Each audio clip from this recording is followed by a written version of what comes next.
আমরা একটা অনুষ্ঠানের মাধ্যমে অগ্রযাত্রা শুরু করেছিলাম, আর আজকে এই ঈদকে আমাদের এই ঈদ সামগ্রীটা আমরা যারা দুস্থ আছে তাদের সাথে আমরা একটু শেয়ার করি। কারণ আমরা মানবতার জন্য কাজ করি, মানুষের পাশে দাঁড়াই, তাহলে আমরা মিলেমিশে আগামী দিনে একটি সুন্দর বাংলাদেশ গড়ে।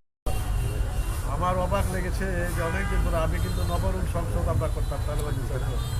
আপনারা অনেকেই যারা পুরানো জানেন, আমরা এই নবরুণ সংসদ থেকে নবরুণ স্কুল করেছি। আমি নবরুণ স্কুলের প্রতিষ্ঠাতা, 11 বছর ছিলাম আমি সভাপতি নবরুণ স্কুলে। বহু ছাত্র আছে নবরুণ, উনি কারা এক দীর্ঘদিন পরে কিন্তু অনুভূতি করতে গেছে এই ধরনের কাজ হয় না, সামাজিকভাবে কোনো কাজ হয় না। আমি খুবই খুশি হয়েছি যখন শুনছি যে এই কাজটি করতেছে। ওরা গরিবদের ঈদের আগে এই গরিবদের সাহায্য তারা দিবে, গরিবরা তাকিয়ে আছে তারা কি সাহায্য পাবে এবং তারা যে দোয়া করবে আল্লাহর দরবারে সেই দোয়াটা করবে।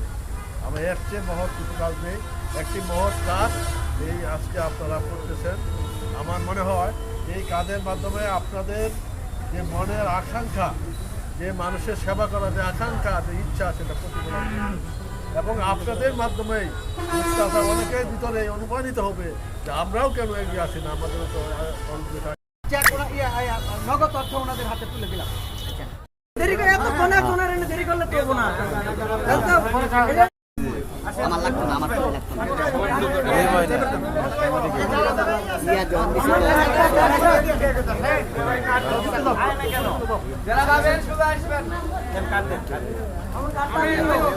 এইদিকে দাঁড়া করা, এদিকে দাঁড়া করাই দিলে কি হতো?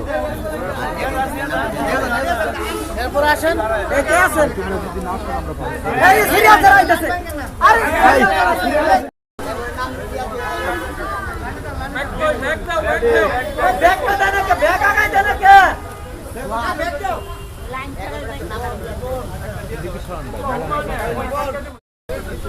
মাঝখানে মোবাইল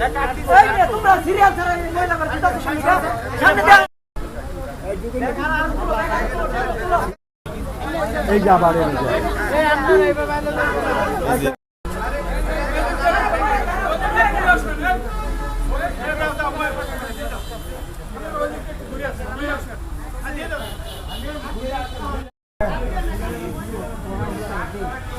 আমি যোগাযোগ করছিলাম, আসলে যোগাযোগ করছিলাম।